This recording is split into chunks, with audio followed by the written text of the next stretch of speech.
Commander Zextar of the Galactic Coalition fleet had seen many worlds fall before his armada. His purple scales gleamed under the bridge lights as he studied the tactical display. 60 warships surrounded him in perfect formation, each one capable of reducing a planet to ash within hours. "Commander, we are approaching the Sol system," announced his tactical officer, a thin creature with 4 arms and silver skin. "Our scouts report unusual activity near the 3rd planet." Zextar's yellow eyes narrowed. The humans had been marked for harvesting 3 cycles ago. Intelligence reports described them as a young species, barely capable of interstellar travel. They possessed no energy shields, no plasma cannons, and certainly no weapons that could threaten the Coalition. "Display their defensive capabilities," Zextar ordered. The main screen showed several primitive stations orbiting the blue-green world. Metal constructs that looked like toys compared to Coalition technology. A few dozen small vessels patrolled the outer system, their design crude and angular. "Pathetic," muttered Subcommander Veloke, his second in command. "These humans still use chemical propulsion and kinetic weapons. This will be over in minutes." Zextar nodded.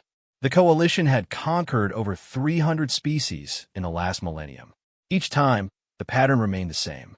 Initial resistance, followed by complete surrender once the aliens realized the hopelessness of their situation. The humans would be no different. "Signal the fleet. Begin standard approach formation. Weapons powered but not targeting. Let them see our strength first." The massive fleet moved through space like a school of predatory fish. Each ship stretched over 2 kilometers in length, their hulls gleaming with energy shields that could deflect most known weapons. The lead vessels carried enough firepower to crack a moon in half. As they crossed into the outer solar system, human ships began moving to intercept them. Zextar almost laughed at the sight. 43 human vessels against 60 Coalition dreadnoughts. The mathematics of defeat had never been more obvious. "Incoming transmission from the humans," reported the communications officer. "Put them through. Let us hear their surrender." The screen flickered, revealing a human female in a dark blue uniform. Her skin was pale, her hair pulled back severely, and her eyes held an intensity that surprised Zextar. Most species showed immediate fear when facing the Coalition fleet. "This is Admiral Sarah Chun of the United Earth Defense Force. You are entering human space without authorization. State your intentions." Zextar stood, his massive frame towering over his crew. "I am Commander Zextar of the Galactic Coalition. Your species has been selected for integration into our empire. Surrender now, and your deaths will be quick." The human's expression never changed. "I'm afraid that won't be possible, Commander. You have 30 seconds to alter course and leave our system, or we will consider your presence an act of war."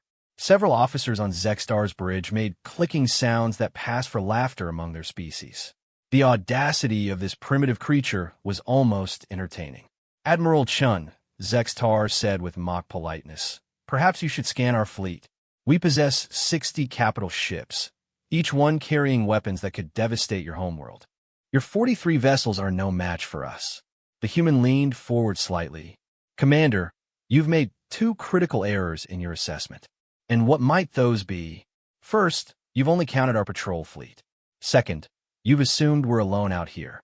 Before Zextar could respond, his sensor operator's voice cut through the bridge with barely controlled panic. "Commander, massive energy signature detected. Something is coming out of stealth behind the 4th planet." The tactical display erupted in alarms. Where empty space had existed moments before, a contact began materializing. But the scale was impossible. The sensor readings had to be wrong. "Check those sensors," Zextar barked. "Sensors confirmed, sir. The contact it's enormous. Length, approximately 57 kilometers. Mass readings are off the charts. 57 kilometers. The largest Coalition dreadnought measured barely 3 kilometers. This was beyond anything in their databases. On the main screen, space itself seemed to ripple and bend. Then, like a mountain emerging from fog, the human vessel became visible. It was not sleek like Coalition ships. Instead, it appeared to be a floating fortress, bristling with thousands of weapon systems. Massive hangar bays dotted its hull, each one capable of housing hundreds of smaller craft. The ship's surface was scarred and battle-worn, suggesting it had seen considerable combat. Impossible, whispered Veloque. No species builds ships of that size. The power requirements alone. Admiral Chin's image reappeared on their screen. Behind her, Zextar could see dozens of humans working at control stations, their movements calm and practiced. "Allow me to introduce the UEDF Titan's Wrath," Chin said. "She's one of our newer Titan-class vessels. I thought you might appreciate seeing what human engineering is capable of when we put our minds to it." Zextar's mouth had gone dry. In all his years of conquest, nothing had prepared him for this. The ship was larger than some of the Coalition's orbital stations. "Ow," he managed to ask. "Humans have a saying, Commander. Necessity is the mother of invention. When we learned about the Coalition's expansion toward our space, we decided to prepare appropriately." The sensor operator's voice cracked with stress. "Sir, I'm detecting massive power buildups across the human vessel. Whatever weapons they're charging, the energy output it's beyond our measurement capabilities." Zextar's tactical training kicked in despite his shock. "All ships, defensive formation. Raise shields to maximum." "But," Admiral Chun held up a hand. "There's no need for that just yet, Commander. I want to show you something first." On the tactical display, 3 asteroids appeared near the edge of the system. Each one was roughly the size of a Coalition frigate. "Watch carefully," Chin said. The Titan's Wrath rotated slightly, bringing a cluster of weapons to bear on the asteroids. There was no visible beam, no flash of light. For a moment, nothing seemed to happen. Then, the asteroids simply ceased to exist. Not exploded, not shattered. They were gone, reduced to atomic particles scattered across space. The bridge of Zextar's flagship fell completely silent. In 3 seconds, the humans had demonstrated firepower that exceeded anything in the Coalition's arsenal. Those asteroids have been annihilated so completely that not even debris remained. "The weapons you just observed are gravitic disruptors," Chin explained calmly. "They collapse the atomic bonds of matter at a quantum level. Very effective against shields, armor, or really anything made of atoms." Zextar's hands trembled as he gripped his command chair. In 30 years of military service, he had never encountered technology like this. The Coalition's energy weapons were devastating, but they still followed conventional physics. What the humans had just demonstrated seemed to violate several fundamental laws. "Your turn," Chin said. "I'd like to see what your fleet can do. Please, fire at will." It was clearly a trap, but Zextar's pride as a Coalition commander would not allow him to back down. Not yet. Not without testing their enemy's capabilities. "All ships, target the human vessel. Full power to forward batteries. Fire on my mark." 60 Coalition dreadnoughts turned their weapons toward the Titan's Wrath. Plasma cannons that could melt through a kilometer of reinforced armor charged to full power.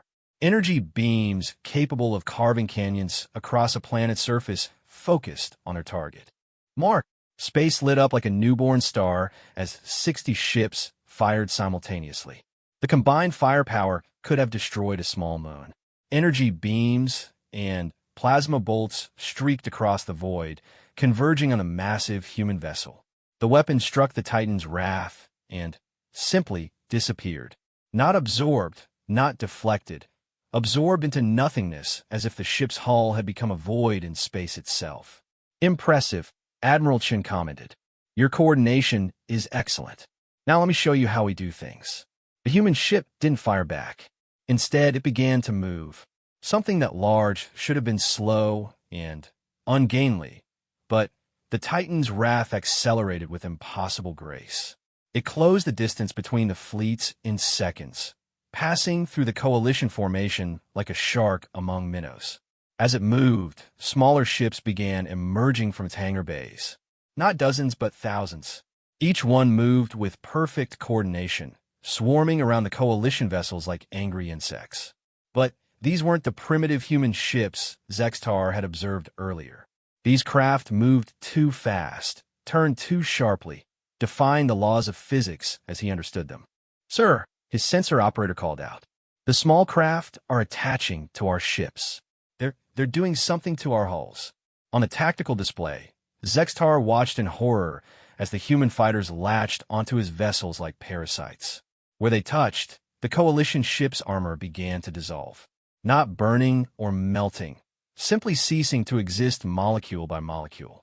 All ships, emergency jump to hyperspace, he ordered. Jump drives are not responding, came the panicked reply from the engine room.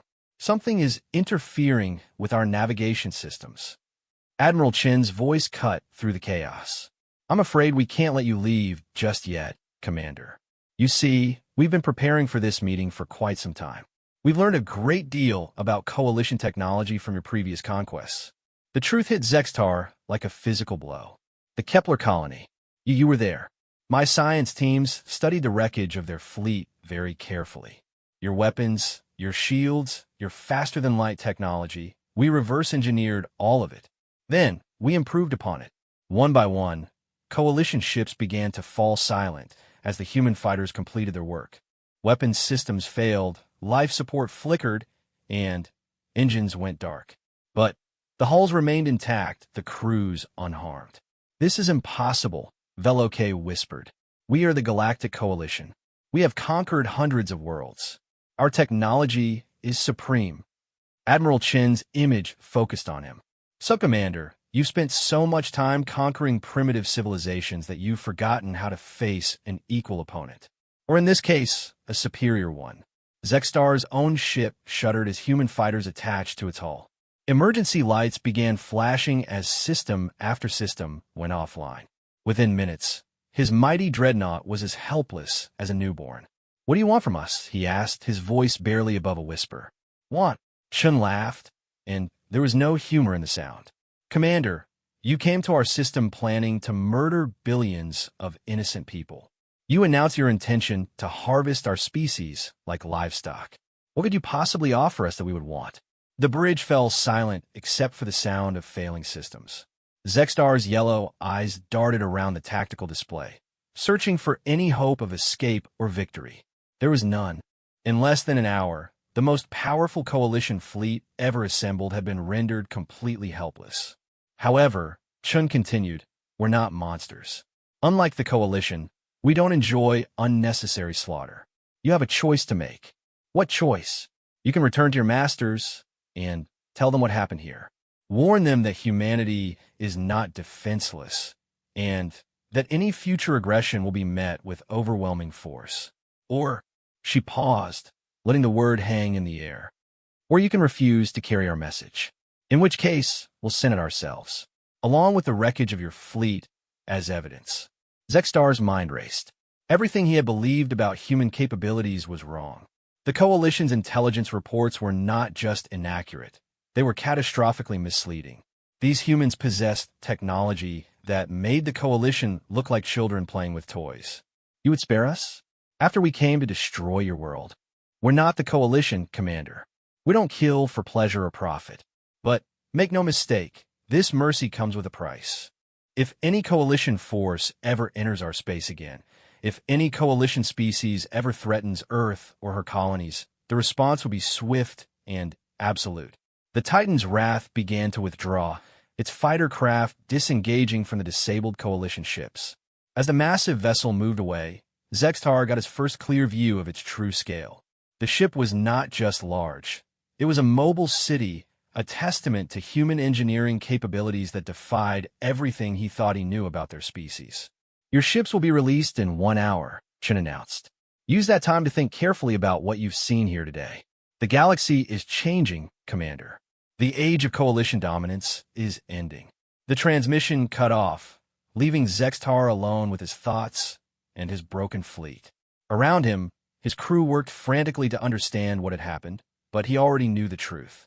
They had not encountered a primitive species ripe for conquest. They had met their superiors and barely survived the experience. As the human fighters detached from his ships and returned to their massive mothership, Zextar realized that everything was about to change. The Coalition's expansion would end here at the edge of human space. Any attempt to push further would be met with technology beyond their comprehension and, forced beyond their ability to resist. The humans had shown mercy today, but that mercy came with a clear message: stay away or face annihilation. For the first time in his military career, Zextar found himself hoping that his superiors would listen to reason. Because if they didn't, he suspected that the next time he saw human ships, they would not be nearly so generous. The Titan's wrath disappeared into the depths of space, leaving behind 60 disabled coalition vessels and one terrified commander who now understood just how badly they had underestimated their intended prey. High Counselor Morthak had ruled the Galactic Coalition for over 2 centuries. His massive frame, covered in ceremonial armor that gleamed like starlight, dominated the central dais of the Grand Council chamber. Around him, representatives from 47 conquered species awaited his words with the careful attention of those who knew the price of disappointing their overlord. The chamber itself was a monument to coalition power, carved from a single asteroid and suspended in the void between 3 star systems. It housed the most advanced technology in known space. Holographic displays showed real-time data from thousands of worlds, while automated defense systems capable of destroying entire fleets protected the station from any conceivable threat. Or so Morthak had believed until today. "Explain this to me again." His voice rumbled through the chamber like distant thunder. Slowly, Commander Zextar stood before the council, his purple scales dulled with shame and exhaustion. The once proud officer looked like he had aged decades in the 3 days since his return. His yellow eyes, normally bright with predatory intelligence, were haunted by memories of impossible human technology. "High Counselor, my fleet encountered resistance beyond anything in our databases. The humans possess a vessel of unprecedented size and capabilities. Our weapons were completely ineffective against their defenses." Murmurs rippled through the assembled delegates. The Velcari representative, a spider-like creature with 8 gleaming eyes, clicked his mandibles in disbelief. "Commander Zextar has served with distinction for 30 years. Yet he asks us to believe that 43 primitive vessels defeated 60 coalition dreadnoughts." "Not 43 ships," Zextar corrected, his voice barely above a whisper. "1 ship. A single human vessel rendered our entire fleet helpless in under an hour." The chamber erupted in angry chittering, growling, and the various sounds that passed for skepticism among the coalition species. High Counselor Morthak raised one massive hand, and silence fell instantly. "Show us," he commanded. The central hologram activated, displaying the tactical recordings from Zextar's flagship. The assembled delegates watched in growing amazement as the Titan's wrath materialized from apparent empty space. Gasps echoed through the chamber as the true scale of the human vessel became apparent. 57 kilometers, whispered the Zephyrite delegate, her crystalline body chiming with disbelief. "That's larger than our primary shipyards." The recording continued, showing the demonstration with the asteroids. When the rocks simply vanished, consumed by invisible weapons, several delegates stepped backward despite the fact that they were only watching a hologram. "What type of energy beam causes that effect?" asked the Mordoke representative, his tentacles writhing with nervous energy. "No energy beam," Zextar replied. "According to the humans, their weapons manipulate gravitational forces to collapse atomic bonds. The asteroids weren't destroyed, they were unmade at the quantum level." High Counselor Morthak leaned forward in his throne, his red eyes fixed on the recording. As a young warrior, he had personally led the conquest of 17 star systems. He understood warfare, understood the balance of power that had kept the coalition supreme for centuries. What he was seeing now threatened to upset that balance completely. The recording reached the point where the coalition fleet opened fire. 60 ships, unleashing their full offensive capabilities at once, should have vaporized any target. Instead, the weapons simply disappeared upon contact with the human vessel. "Energy absorption?" asked the Kithrak delegate, her scaled head tilting with curiosity. "No," Zextar shook his head. "Analysis suggests the humans can manipulate space-time itself. Their defensive systems create localized distortions that redirect incoming attacks to somewhere else." The final part of the recording showed the most terrifying display of all. Thousands of human fighters pouring from the massive ship's hangar bays, moving with impossible speed and agility. The delegates watched in stunned silence as these craft systematically disabled every coalition vessel without causing a single casualty. They could have destroyed us all, Zextar said quietly. Instead, they chose to disable our ships and send us home with a warning. When the recording ended, the chamber remained silent for long minutes. High Counselor Morthak stood slowly, his massive frame casting shadows across the assembled delegates. Analysis, he commanded. His chief science advisor, a thin creature with pale blue skin and oversized eyes, activated her own holographic display. High Counselor, we have studied Commander Zextar's sensor data extensively. The human technology appears to be based on principles we do not understand. Their mastery of gravitational manipulation and space-time distortion exceeds our theoretical limits by orders of magnitude. How is this possible? Morthak's voice carried a dangerous edge. Our intelligence reports classified humans as a primitive species barely capable of interstellar travel.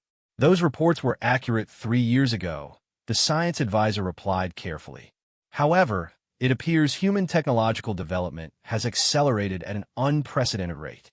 Our models suggest they advanced from chemical rockets to gravitational manipulation in less than 50 standard years. The Valkyrie delegate stepped forward, his 8 eyes glittering. 50 years? Impossible. It took our species 12 centuries to develop energy weapons. Humans appear to learn differently than other species, the science advisor continued.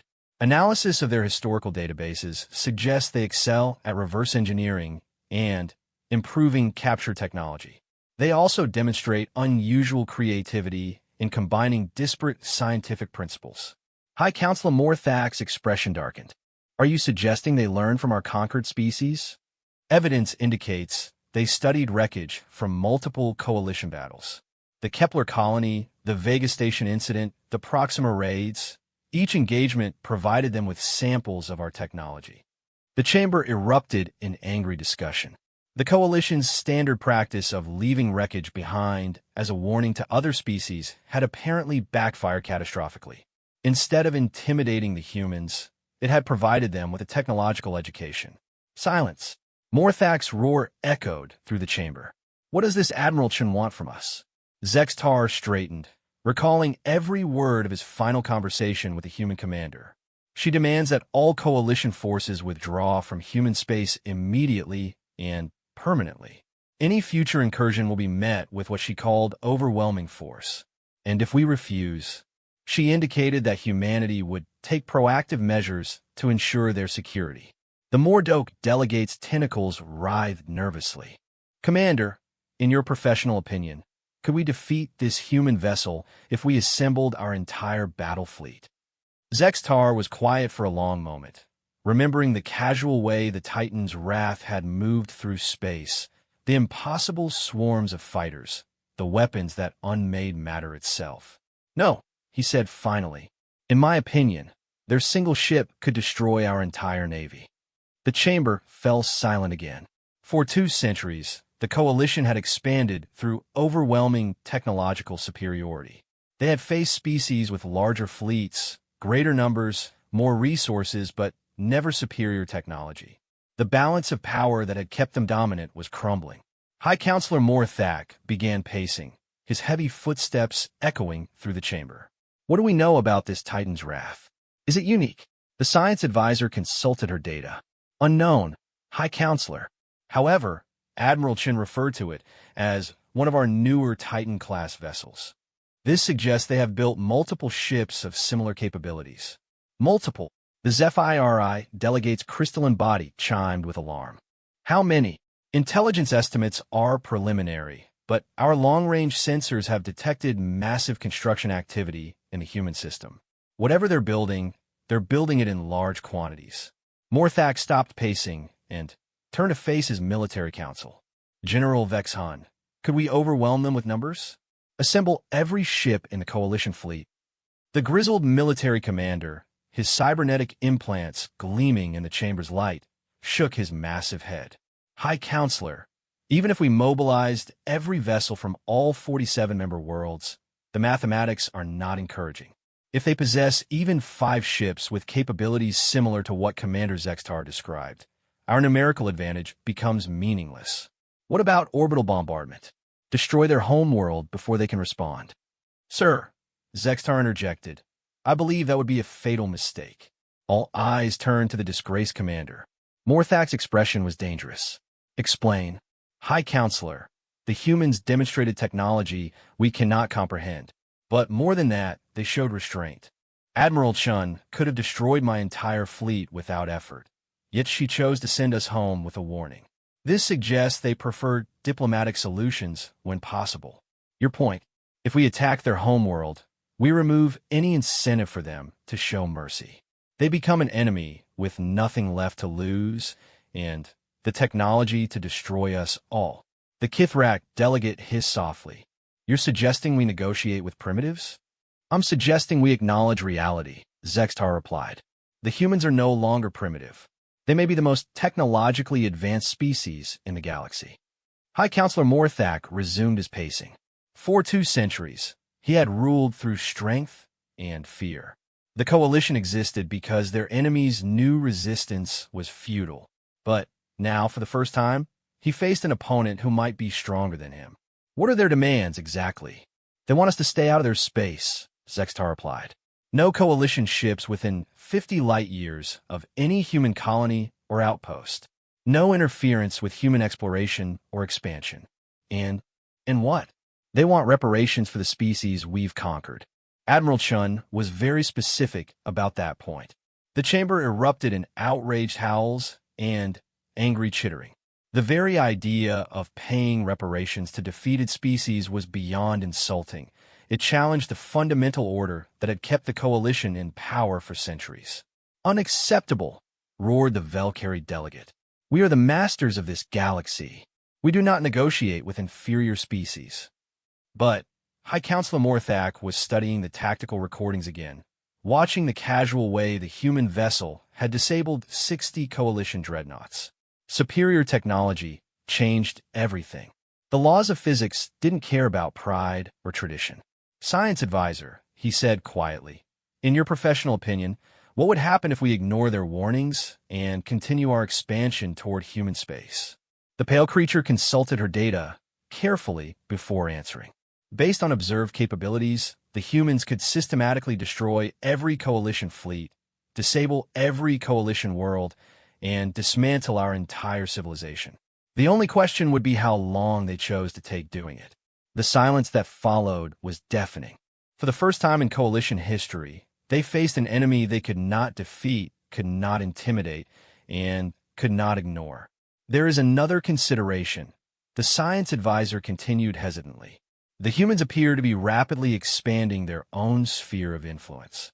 Our long-range scouts report human ships exploring systems throughout the local arm of the galaxy.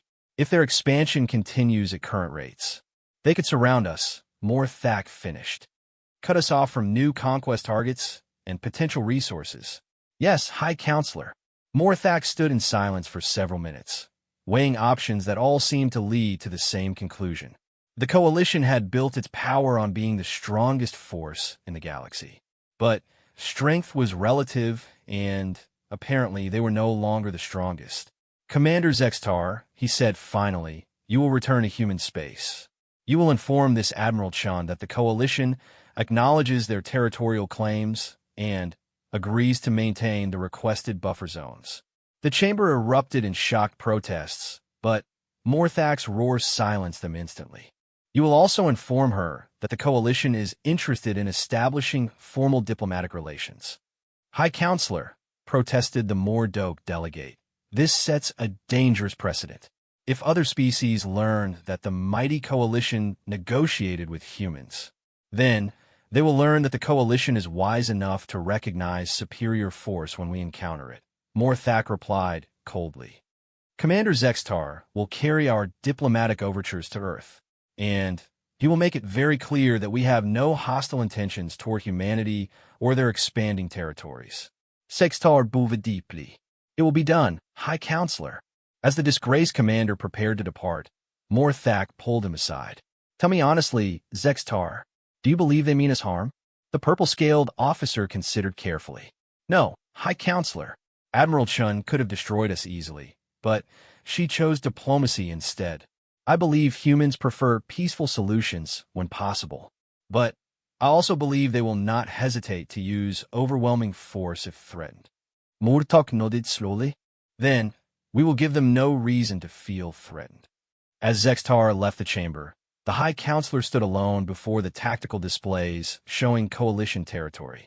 For 2 centuries, those displays had shown nothing but expansion and conquest. Now, for the first time, they showed limits. Humanity had drawn a line in the galaxy and proven they could enforce it. The age of Coalition dominance was ending, replaced by something new and uncertain. But perhaps Morthak thought that wasn't entirely a bad thing. The humans had shown mercy when they could have chosen destruction. They seemed interested in coexistence rather than conquest. For a species that had spent centuries fearing Coalition expansion, perhaps it was time to try a different approach. The galaxy was changing, and the Coalition would have to change with it or risk being left behind by forces beyond their comprehension. Admiral Sarah Chun stood on the observation deck of Luna Station, watching Earth rotate slowly beneath the massive orbital facility. Through the reinforced transparent aluminum windows, she could see the blue-green world that had birthed humanity, peaceful and beautiful in the afternoon sunlight. It was hard to believe that just 3 weeks ago, that same world had nearly faced annihilation at the hands of an alien armada. Admiral, came a voice behind her. She turned to see Captain Marcus Rodriguez, her chief of staff, approaching with a datapad in hand. Commander Zextar's ship has just entered our outer detection grid. He's requesting permission to approach Earth. Chen nodded, her expression thoughtful. After their encounter with the Coalition fleet, she had expected some form of response. The question was whether they were looking at diplomacy or revenge. Any signs of additional ships? Hidden escort vessels? None that our sensors can detect. He appears to be alone, just as he indicated in his transmission. Chun walked to the central command center of Luna Station, her footsteps echoing in the vast chamber. The station itself was a marvel of human engineering, though nowhere near the scale of the Titan-class vessels. Built into the side of a lunar crater, it served as headquarters for the United Earth Defense Force and humanity's primary command center for galactic operations. "Put me through to the Pentagon," she ordered. Full secure channel. Within moments, the faces of humanity's top military and political leaders appeared on the main screen. President Martinez, her weathered face showing the stress of recent events, spoke first. "Admiral, what's the status on this Coalition representative?" "He's inbound, Madam President. Single ship, no escort. All indications suggest this is a diplomatic mission." General Harrison, chairman of the Joint Chiefs, leaned forward in his chair. "Any chance this is some kind of trick? A reconnaissance mission in disguise?" "Possible, but unlikely," Chen replied. "After what they witnessed, I doubt they need additional intelligence gathering. They know exactly what they're facing." Dr. Elizabeth Vance, the Secretary of Xenological Affairs, consulted her notes. "Admiral, what's your assessment of Commander Zextar? Can we trust him?" Chen considered the question carefully. During their brief confrontation, she had observed the Coalition commander closely. His shock at human capabilities had been genuine, as had his fear. But beneath those emotions, she had detected something else, a pragmatic intelligence that recognized when the odds were overwhelmingly against him. "He struck me as a professional soldier who understands military realities," she said finally. "When faced with superior force, he chose survival over pride. That suggests he's more interested in practical solutions than glory." "And the Coalition as a whole?" asked President Martinez. "Unknown. But if they're smart, they'll follow Zextar's lead and choose diplomacy over warfare." General Harrison's expression was skeptical. "These aliens have conquered hundreds of worlds, Admiral. Their entire civilization is built on military expansion. Are we really supposed to believe they'll just stop because we show them one big ship?" "General, that one big ship disabled their entire invasion fleet without firing a shot. Sometimes a demonstration of overwhelming force is more effective than actual combat."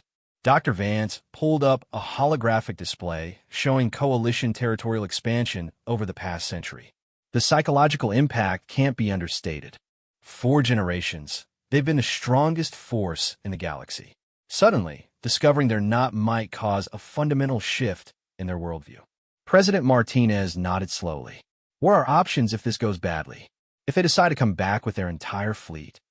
Chen activated her own display, showing current human military assets. As of today, we have 7 Titan-class vessels operational, with 3 more in final construction phases. Additionally, our Jupiter shipyard are producing smaller vessels at an unprecedented rate. If the Coalition wants a war, we can give them one. But you'd prefer to avoid that scenario, the President observed. Absolutely. War benefits no one, Madam President. The Coalition has knowledge of hundreds of species and thousands of worlds. They have cultural and scientific information that could benefit all of humanity. Additionally, despite their aggressive expansion, they've proven capable of governing diverse populations across multiple star systems. General Harrison frowned. You sound like you admire them, Admiral. I respect competent opponents, General. The Coalition didn't conquer half the galaxy through luck. They're clearly skilled at organization, logistics, and technological development. Those are all traits that could make them valuable allies rather than dangerous enemies. The discussion was interrupted by Captain Rodriguez. Admiral, Commander Zextar's ship has reached the outer perimeter. He's requesting permission to proceed to Earth orbit. Chen looked to President Martinez, who nodded. Grant permission, but full escort protocol. I want him surrounded by our ships every kilometer of the way. Understood, Madam President. As Chen coordinated the escort mission, she reflected on how much had changed in the past 3 weeks.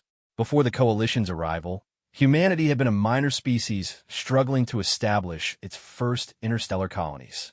Now, they were potentially the most powerful force in the galaxy, facing decisions that would affect billions of beings across thousands of worlds. The escort mission proceeded smoothly. Commander Zextar's vessel, a sleek diplomatic ship barely 200 meters in length, was dwarfed by the human destroyers accompanying it. Chen noted with satisfaction that even their smaller vessels were larger and more advanced than anything in the Coalition commander's experience 3 weeks ago. Incoming transmission from the Coalition vessel, reported the communications officer. Put him through. Commander Zextar's image appeared on the main screen. The proud warrior who had led 60 ships against humanity looked older now, more cautious. His yellow eyes held a wariness that hadn't been there before. Admiral Chun, thank you for granting me safe passage.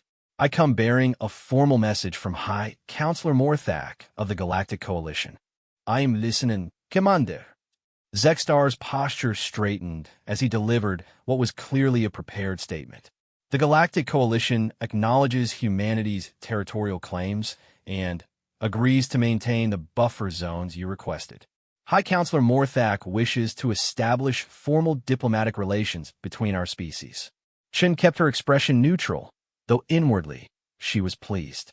The Coalition's response was exactly what she had hoped for, pragmatic acceptance of the new balance of power. That's an encouraging start, Commander. However, we have additional concerns that need to be addressed, such as the Coalition's treatment of conquered species. Our intelligence indicates you've enslaved entire populations and strip-mined countless worlds. That's unacceptable to us. Zextar's scales darkened slightly, a sign of discomfort that Shun had learned to recognize. Admiral, the Coalition's expansion policies have evolved over time. High Counselor Morthak is open to discussing reforms. I'm glad to hear that, because humanity's expansion into galactic politics comes with certain non-negotiable principles. We believe in the rights of sentient beings to self-determination and the preservation of their world's natural resources. You're asking us to change fundamental aspects of our civilization.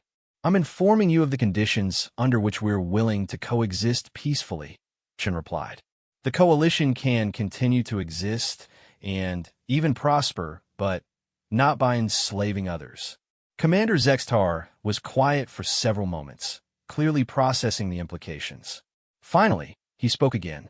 May I ask what humanity intends to do with its capabilities? It was a loaded question, and Chen knew it. The coalition wanted to understand whether humanity planned its own campaign of conquest or something else entirely. Commander, humans have a saying, with great power comes great responsibility. We didn't seek to become a galactic power, but circumstances have placed us in that position. We intend to use our capabilities to protect those who cannot protect themselves and to promote peaceful coexistence among all species. And if species refuse to cooperate with this vision, Chen's expression hardened slightly. Then, they'll discover that humans can be as implacable as enemies as we are generous as friends. The transmission continued for another hour as they discussed details of potential diplomatic arrangements. Throughout the conversation, Chen was impressed by Zextar's intelligence and pragmatism.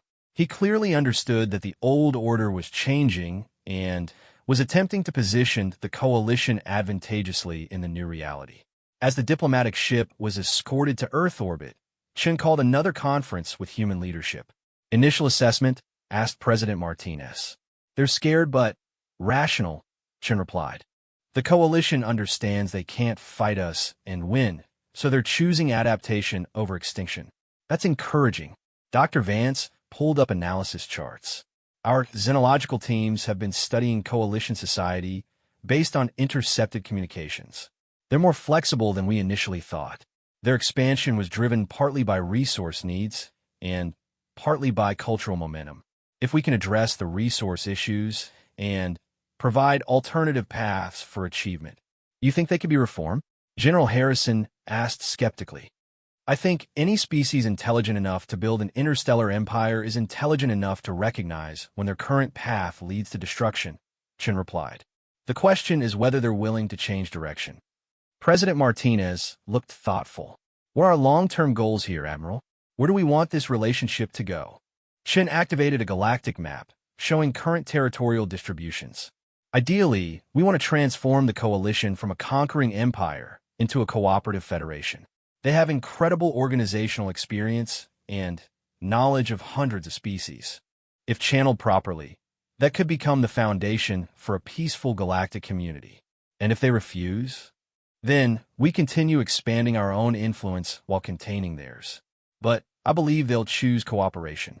The alternative is eventual extinction as other species develop advanced technology inspired by our example.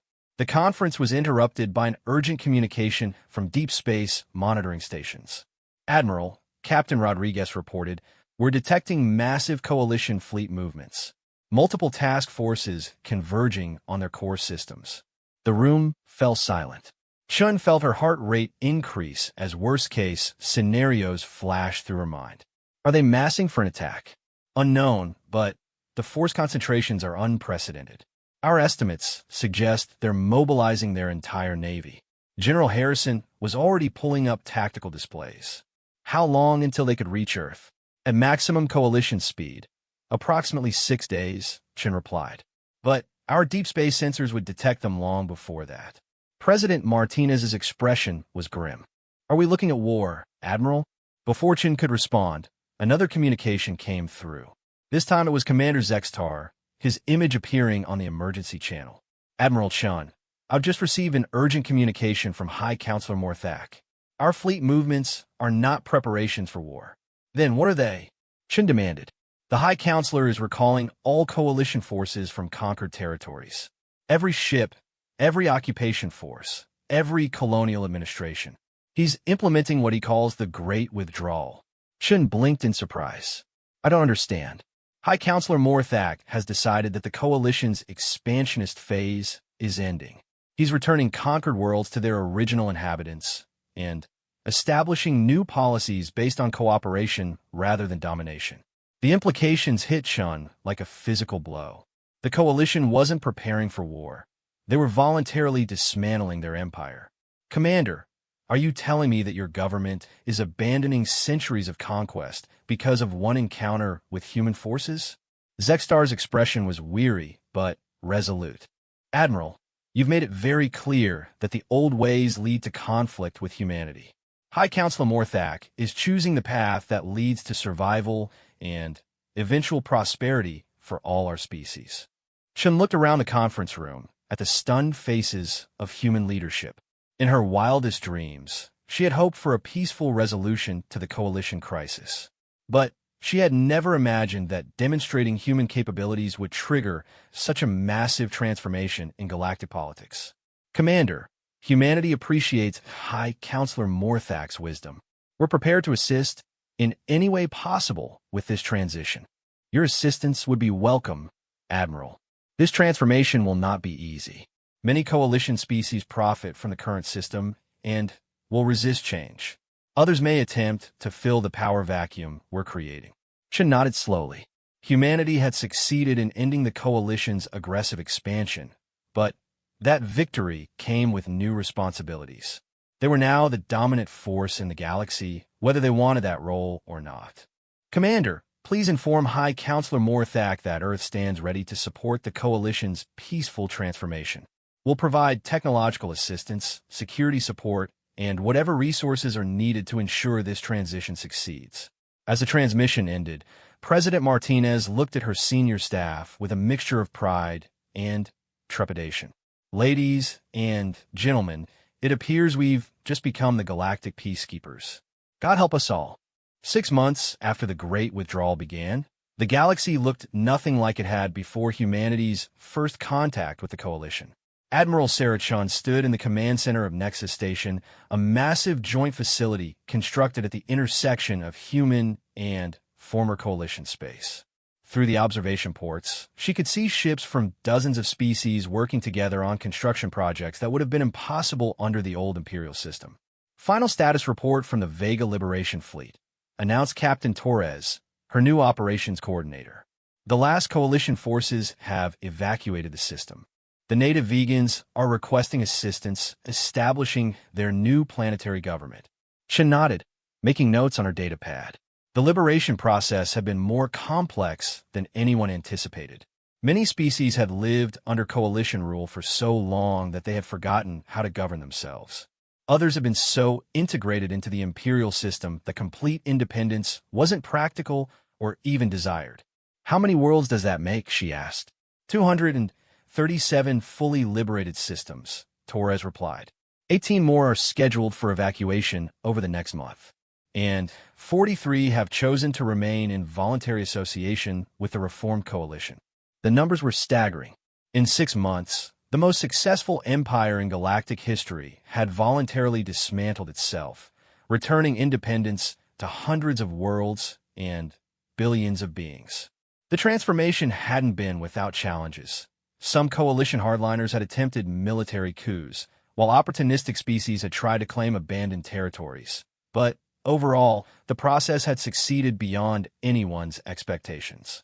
A soft chime indicated an incoming priority transmission. The main screen activated, showing the familiar face of High Counselor Morthak. The massive alien leader looked older than he had during their first diplomatic contact, the stress of managing galactic-scale transformation evident in his features. Admiral Chun, I hope this communication finds you well. High Counselor, it's good to see you again. How are the reforms progressing in the core systems? Morthak's expression was cautiously optimistic. Better than expected, though not without difficulties. The transition from imperial governance to cooperative federation requires fundamental changes in how our species think about power and relationships. Chun could hear the exhaustion in his voice. Morthak had essentially revolutionized his entire civilization in response to humanity's demonstration of superior force. The personal cost of such massive changes must have been enormous. We've been monitoring the situation and are impressed by your progress, Chun said diplomatically. The establishment of species councils and resource-sharing agreements shows remarkable adaptability. Your technological assistance has been invaluable, Morthak replied. The gravitational manipulation systems your engineers shared have allowed us to develop more efficient resource extraction methods. We can now meet our needs without strip mining entire worlds. It had been one of humanity's first diplomatic initiatives, sharing advanced technology that allowed sustainable development rather than destructive exploitation. The decision had been controversial among some human leaders who worried about giving potential enemies advanced capabilities, but Chen had argued that demonstrating trust would encourage cooperation.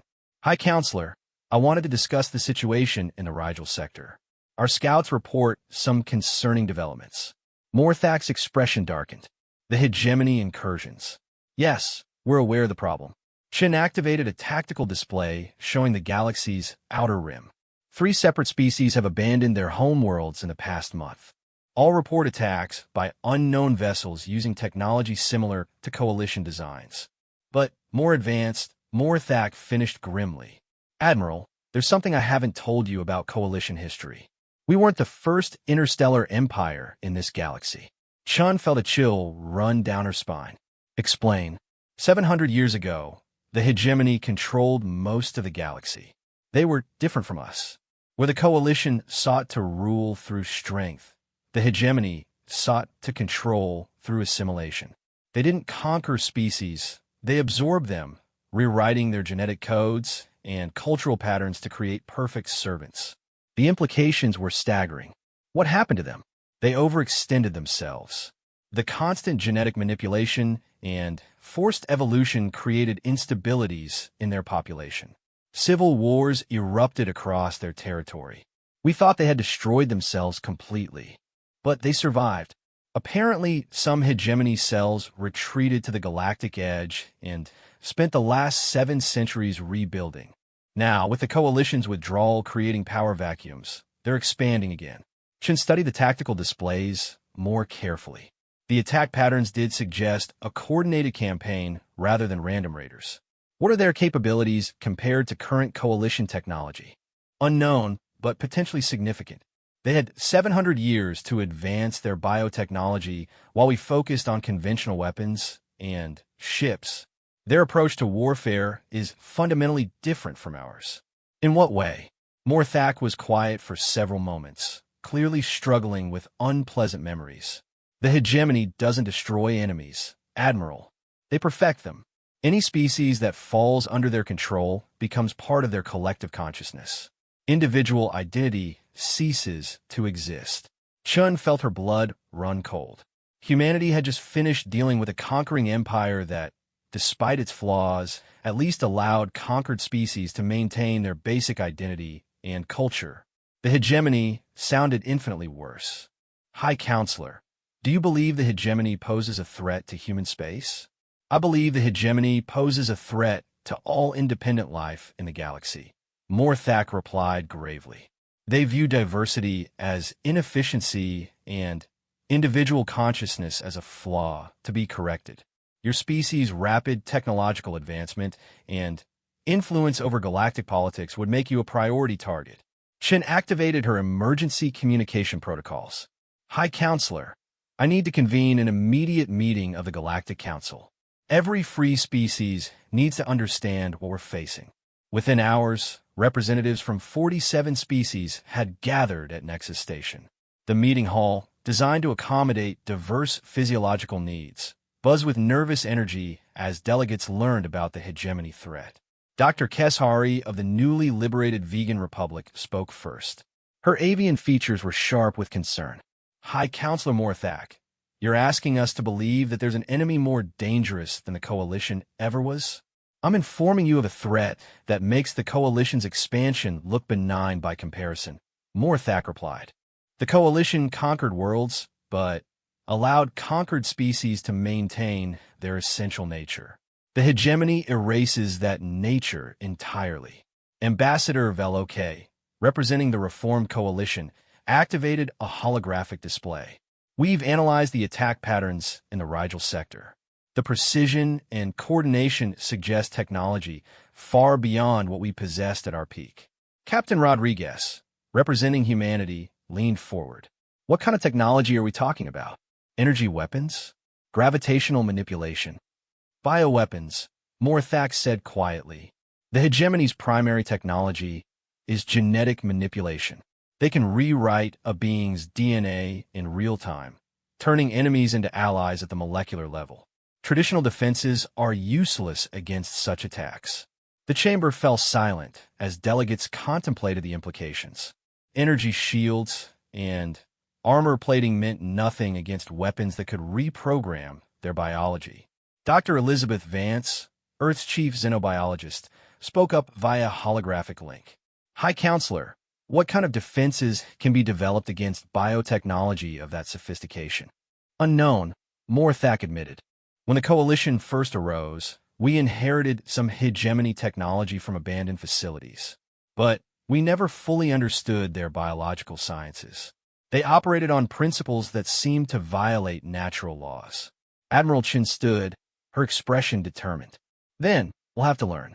Humanity has experience with rapid technological adaptation. If the hegemony can manipulate genetics, we'll develop countermeasures. Admiral, interrupted Ambassador Zithrak of the Crystalline Confederation, my people have heard legends of the ancient hegemony.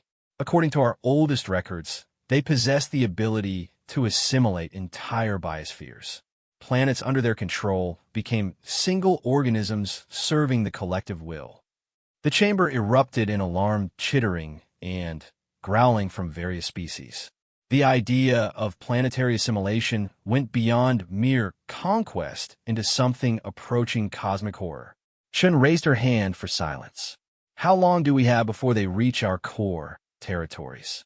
Morthak consulted his data. Based on current expansion rates, they'll reach the outer colonies within 2 years. Major population centers within 5. Then, we have time to prepare. But only if we work together. Admiral, asked Dr. Keshari, what are you proposing? Chun activated her own display, showing human territorial expansion and current military assets. I'm proposing the formation of a galactic defense alliance. Every free species contributes what they can to a combined fleet and research effort. Humanity provides advanced technology and tactical leadership. The reformed coalition contributes organizational experience and logistical support. The liberated species provide unique knowledge and specialized capabilities. The proposal generated intense discussion. Many species were reluctant to join another large organization after just escaping coalition rule. Others worried about human dominance in such an alliance. Ambassador Veloke raised a crucial point. Admiral, how do we know this isn't simply humanity's attempt to replace the coalition as the dominant galactic power? Shin had expected the question. Because, Ambassador, we're giving you the choice. The coalition never asked if species wanted to join their empire. We're asking you to join our alliance while maintaining complete sovereignty over your internal affairs. And if we refuse, then you remain free to make your own decisions. But you also face the hegemony alone. High Counselor Morthak stood, his massive frame dominating the chamber. I've seen what humanity is capable of in war. I've also seen their restraint and wisdom in victory. If Admiral Chun says this alliance will preserve our independence while providing mutual defense, I believe her. One by one, species representatives began to voice their agreement. Not all were immediately convinced, but the hegemony threat provided powerful motivation for cooperation. Dr. Keshari was among the first to formally join. The Vegan Republic pledges its support to the Galactic Defense Alliance. Our biotechnology research facilities are at your disposal. Captain Rodriguez smiled. Earth's industrial capacity and Titan-class vessels will form the Alliance's primary military backbone. Within 6 hours, 34 species had joined the Alliance, with more expected to follow as news of the hegemony threat spread. Chin found herself appointed as Supreme Allied Commander, a responsibility she had never sought but couldn't refuse. As the meeting concluded, Morthak approached her privately. Admiral, you've just taken command of the largest military force in galactic history. How does that feel? Chin looked out at the diverse ships surrounding Nexus Station, representing dozens of species united for the first time in galactic history. Terrifying, High Counselor. 6 months ago, humanity was struggling to establish its first colonies. Now we're responsible for defending galactic civilization against an enemy we barely understand. You're not alone in this burden, Morthak reminded her. The Coalition may have made many mistakes during our Imperial phase, but we learned how to coordinate diverse species toward common goals. That knowledge is yours now. And if we fail, if the hegemony proves too powerful, Morthak's expression was grim but determined. Then, at least free will die fighting rather than surrendering. That's more than many species can say. As Nexus Station buzzed with activity from dozens of species preparing for the greatest challenge in galactic history, Chen reflected on how dramatically everything had changed. Humanity had sought only to protect Earth from coalition expansion. Instead, they had triggered a transformation that made them guardians of galactic freedom.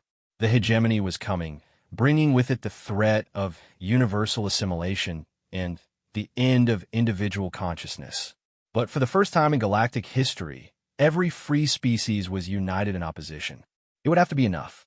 2 years had passed since the formation of the Galactic Defense Alliance, and the galaxy bore the scars of preparation for a war unlike any in recorded history. Admiral Sarah Chun stood in the command center of the newly constructed Fortress Station Defiance, watching massive fleets maneuver through space in formations that would have been impossible under the old factional system. The station itself was a marvel of combined galactic technology. Human gravitational engineering provided the structural framework, while coalition organizational expertise had optimized its defensive systems. Crystalline Confederation computing arrays processed data streams from thousands of sources, and vegan biotechnology monitored the health and readiness of over 1 million allied personnel. Final status report from all sectors, announced Captain Torres, now wearing the uniform of the Galactic Defense Force. Alliance fleets are in position across 17 star systems. Total strength, 843 capital ships for 1,000 destroyers and approximately 50,000 fighter craft. Chen nodded, but the numbers provided little comfort. Intelligence reports suggested the hegemony possessed capabilities that made traditional fleet strengths irrelevant.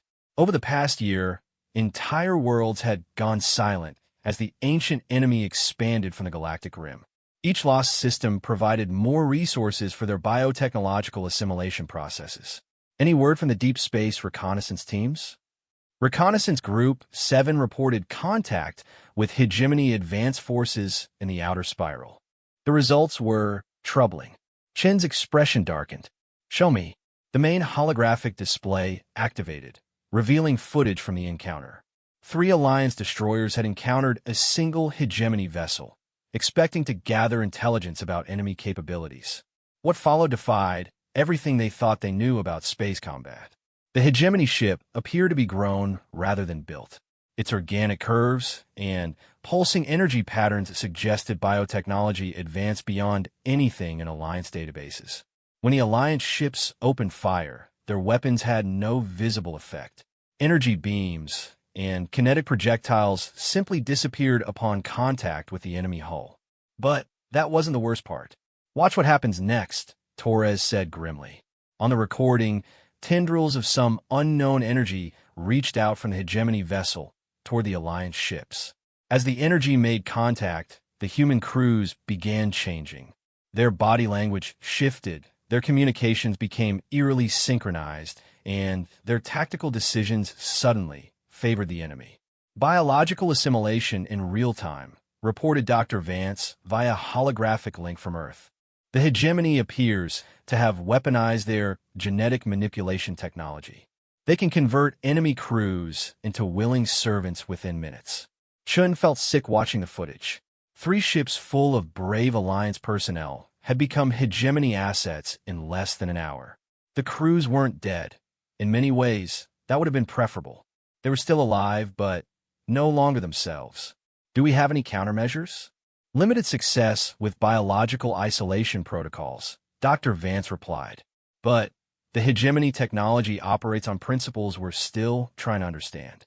They're not just changing DNA, they're rewriting consciousness itself at the molecular level." High Counselor Morthak's image appeared on an adjacent screen. His species had spent centuries studying hegemony artifacts, but even their knowledge was proving inadequate. "Admiral, our analysis suggests the hegemony possesses capabilities that exceed anything the ancient coalition faced. They've had 700 years to perfect their biotechnology while the galaxy focused on conventional warfare. What about our Titan-class vessels? Can they resist the assimilation effect?" "Unknown. The gravitational shielding might provide some protection, but we're essentially facing weapons designed to attack life itself. Even our most advanced defenses weren't created with that threat in mind. Chen studied the tactical displays showing hegemony expansion patterns. Their advance was methodical and inexorable, each conquered system providing more biological material for their collective consciousness. At current rates, they would reach the Alliance core worlds within 6 months. Status on Project Prometheus? Dr. Vance's expression was cautiously optimistic. We've achieved breakthrough results in our joint research facilities. The combination of human quantum physics, coalition energy manipulation, and vegan biotechnology has produced something unprecedented. Explain. We've developed a weapon that attacks the quantum foundations of biological consciousness. Instead of trying to prevent assimilation, we're creating a way to reverse it. Theoretical models suggest we can not only protect our forces, but potentially free already assimilated populations. The implications were staggering. If successful, Project Prometheus wouldn't just defend against the hegemony. It could liberate countless beings trapped in their collective consciousness. How long until deployment? The first prototype will be ready for testing in 72 hours. But, Admiral, we're essentially guessing about how this technology will interact with hegemony systems. The risk of catastrophic failure is significant.